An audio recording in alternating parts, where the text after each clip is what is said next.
एक दिन एक बूढ़े साधु हमारे आंगन से गुजरे। उस समय मैं बकरियों को चारा खिला रही थी। मैंने उन्हें खाना परोसा, लेकिन जैसे ही उनकी नजर बकरियों के बाड़े पर पड़ी, उनका चेहरा गंभीर हो गया। बेटी, तुम्हारी ये बकरी ठीक नहीं है, इसे जितनी जल्दी हो सके मार दो। मैं हैरान रह गई। मेरा नाम काव्या है। मेरे दादाजी पूरे गाँव में सबसे अच्छे बकरी पालने वाले माने जाते थे। मेरे माँ बाप बचपन में ही गुजर गए थे, इसलिए मैं दादा दादी के साथ रहती थी। दादाजी मुझे हमेशा बोझ समझते थे। पूरे दिन घर का सारा काम और बकरियों की देखभाल मेरी जिम्मेदारी थी। दादाजी की सभी बकरियां मोटी ताजी थी, लेकिन उनमें एक छोटी सी दुबली बकरी थी। मुझे उस पर दया आती थी, इसीलिए मैं चोरी छिपे उसे ज्यादा खाना खिलाती थी। वो बहुत प्यारी लगती थी, लेकिन मैं जानती थी कि एक दिन उसका भी वही हाल होगा जो बाकी बकरियों का होता था। दादाजी की सबसे मशहूर डिश थी जिंदा बकरी के दिमाग की दावत। गांव गांव से अमीर लोग उससे खाने आते थे। बकरी को एक गोल लकड़ी की मेज के नीचे बांधा जाता, मेज के बीच बने छेद से उसका सिर बाहर निकाला जाता। फिर दादाजी एक ही बार में उसकी खोपड़ी खोल देते। बकरी तब भी जिंदा होती। मेहमान चम्मच से उसका ताजा दिमाग निकालकर उबलते हॉटपॉट में डुबोकर खाते रहते, और जब आखिरी निवाला खत्म हो जाता तभी बकरी की मौत होती। उसके बाद उसकी खाल उतार कर बेच दी जाती। एक दिन दादाजी आंगन में अपनी बड़ी छुरी तेज कर रहे थे। मैं और दादी घर का काम कर रहे थे कि तभी वही बूढ़े साधु फिर आ पहुंचे। बेटी, अगर कुछ खाना मिल जाए तो बड़ी कृपा होगी। मैंने तुरंत कहा, रुकिए बाबा, अभी लाती हूँ। जैसे ही मैंने उन्हें खाना दिया, उन्होंने फिर बाड़े की तरफ देखा। ये बकरी साधारण नहीं है, ये इंसानों को खाने वाली बकरी बन चुकी है। अगर इसे अभी नहीं मारा तो आगे चलकर बहुत बड़ा अनर्थ करेगी। उनकी बात सुनकर मैंने डरते हुए उस छोटी बकरी की तरफ देखा। वो साधु को घूर रही थी। उसकी आंखों में इतनी नफरत थी कि मेरी रूह कांप गई। लेकिन जैसे ही उसने देखा कि मैं उसे देख रही हूँ, उसने तुरंत सिर नीचे कर लिया। मेरी रीढ़ में ठंडी सिहरन दौड़ गई। दादाजी गुस्से से चिल्ला पड़े,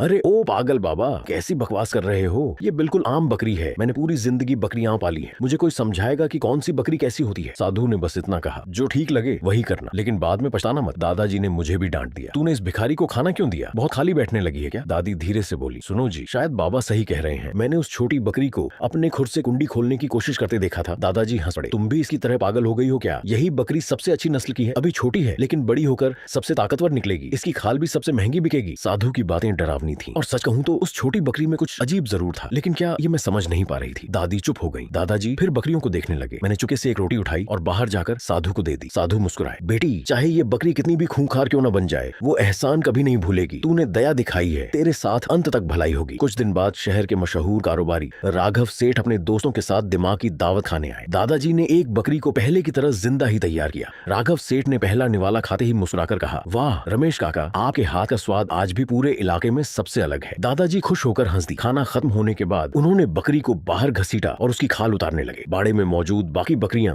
अपने साथी की चीखें सुनकर एक कोने में सिमट गईं। दादाजी जानबूझकर बाकी बकरियों के सामने ही खाल उतारते थे। वो हमेशा कहते थे, डर जाएंगी तो कभी भागने की कोशिश नहीं करेंगी। मैंने फिर उस छोटी बकरी की तरफ देखा। बाकी बकरियों की आंखों में डर था, लेकिन उसकी आंखों में सिर्फ और सिर्फ नफरत थी। वो बिना पलक झपकाए दादाजी को घूर रही थी। मैंने डरते हुए कहा, दादाजी, इसकी आंखें बिल्कुल इंसानों जैसी लग रही हैं। दादाजी झुंझलाकर बोले, फालतू की बातें मत कर, जा रसोई में दादी की मदद कर और मेहमानों का ध्यान रखना। दादाजी ने खाल साफ की। फिर दादाजी और दादी राघव सेठ की गाड़ी में बैठकर खाल बेचने शहर चले गए। जाते जाते दादाजी ने मुझे सख्त आवाज में कहा, काव्या, बकरियों पर नजर रखना, अगर कोई गड़बड़ हुई तो आज तेरी खैर नहीं। उनके जाते ही मैं थककर मेज पर सिर रखकर सो गई। अचानक किसी आवाज से मेरी नींद खुल गई। मैंने झटके से आंखें खोली तो जो देखा उससे मेरी सांसें थम गईं। वो छोटी बकरी इंसानों की तरह दो पैरों पर खड़ी थी। उसके हाथ में बाड़े की चाबी थी और वह आराम से ताला खोल रही थी। मैं सन्न रह गई। इसके पास चाबी आई कहां से?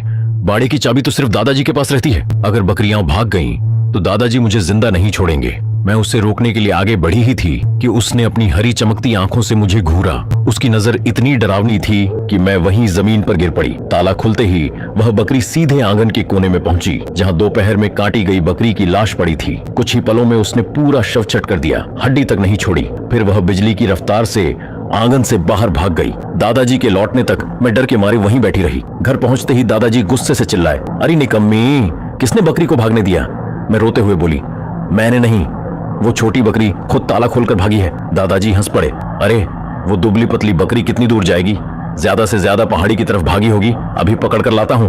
मैंने घबरा कर कहा, दादाजी, वो कमजोर होने का नाटक करती है, उसने दोपहर वाली पूरी बकरी अकेले खा ली। दादाजी ने मेरी बात पर ध्यान ही नहीं दिया। उन्होंने गांव के कुछ जवान लड़कों को बुलाया और सब लोग डंडे लेकर पहाड़ की तरफ निकल पड़े। शाम होते होते अंधेरा छा गया, लेकिन उस बकरी का कहीं कोई निशान नहीं मिला। दादाजी झुंझलाकर बोले, एक बीमार सी बकरी इतनी तेज कैसे भाग सकती है? फिर उन्होंने कहा, चलो वापस चलते हैं। वापसी के रास्ते मुझे बार बार ऐसा लग रहा था जैसे कोई चीज अंधेरे में हमारा पीछा कर रही हो। पीठ के पीछे अजीब सी सिहरन हो रही थी।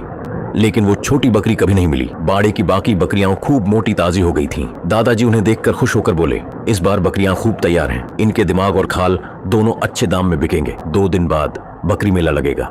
इस बार खूब कमाई होगी। हर साल बकरी मेले में दूर दूर से लोग हमारे गांव आते थे। कोई बकरियों का तमाशा देखने, कोई खाल खरीदने और कोई जिंदा बकरी का दिमाग खाने। यही गांव वालों की सबसे बड़ी कमाई का समय होता था। लेकिन पता नहीं क्यों मेरा मन बहुत बेचैन था। ऐसा लग रहा था कि कुछ बहुत बुरा होने वाला है। तभी गांव के पश्चिम वाले मोहल्ले से राकेश भागता हुआ हमारे घर आया। वो रोते रोते दादाजी के पैरों में गिर पड़ा। लल्लन काका, मेरी मदद करो।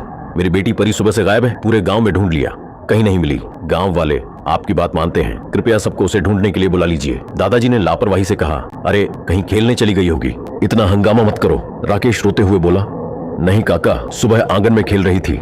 मैं नदी पर कपड़े धोने गया था, लौट कर आया तो वो गायब थी। पूरे गांव में 3 बार ढूंढ चुका हूँ, कहीं नहीं मिली। लगता है जंगल की तरफ चली गई। उसकी चीख पुकार सुनकर गांव वाले भी इकट्ठा हो गए। चारों तरफ बातें होने लगीं। आखिर दादाजी बोले, ठीक है, सब लोग साथ चलो। 2 दिन बाद मेला है, उससे पहले कोई गड़बड़ नहीं होनी चाहिए। गांव वाले फावड़े, डंडे और लोहे की सरिये लेकर पहाड़ की तरफ निकल पड़े। करीब 2 घंटे तक खोजते रहे।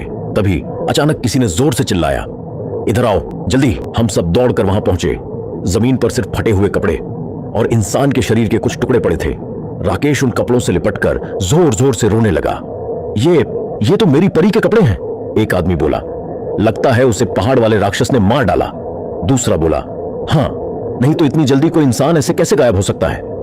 दादाजी गुस्से से चिल्लाए, बकवास बंद करो, कोई राक्षस वाक्षस नहीं होता, बेकार की अफवाह मत फैलाओ। फिर वो राकेश के पास गए और उसके कान में धीरे से कुछ कहा। अचानक राकेश का रोना बंद हो गया। दादाजी ने ऊंची आवाज में सबको चेतावनी दी, आज जो हुआ है उसकी खबर गांव से बाहर नहीं जानी चाहिए। अगर बाहर वालों को पता चला कि यहां कोई इंसान मारा गया है तो मेले का सारा कारोबार खत्म हो जाएगा। फिर पूरे गांव की रोजी रोटी चली जाएगी। अब सब अपने अपने घर जाओ। असल में दादाजी इस मामले को दबाना चाहते थे। उन्हें डर था कि अगर लोगों को पता चल गया कि किसी इंसान को किसी जानवर ने खा लिया है तो मेले में कोई नहीं आएगा। और कहीं ना कहीं उन्हें खुद भी शक था कि यह काम उसी आदमखोर बकरी का है। गांव वाले धीरे धीरे वापस लौट गए। दादाजी ने राकेश को उठाया और उसकी जेब में कुछ नोट रख दिए। मुझे पता है तेरे ऊपर क्या बीत रही है, लेकिन अभी चुप रहना ही ठीक है। अगर बाहर वालों को पता चल गया तो पूरा गांव तुझे ही दोष देगा। राकेश ने आंसू पोंछे और भारी आवाज में कहा, आप सही कह रहे हैं लल्लन काका, किस्मत में यही लिखा था। मेरी बेटी चली गई तो चली गई। उस रात अचानक बाहर से किसी अजीब और डरावने जानवर की आवाज सुनाई दी। मैं दौड़कर खिड़की तक गई, लेकिन बाहर कोई दिखाई नहीं दिया। अगली सुबह जैसे ही मैं आंगन में पहुंची, मेरे पैरों तले जमीन खिसक गई। पूरा आंगन मरी हुई बकरियों से भरा पड़ा था। ये आखिर हुआ क्या है?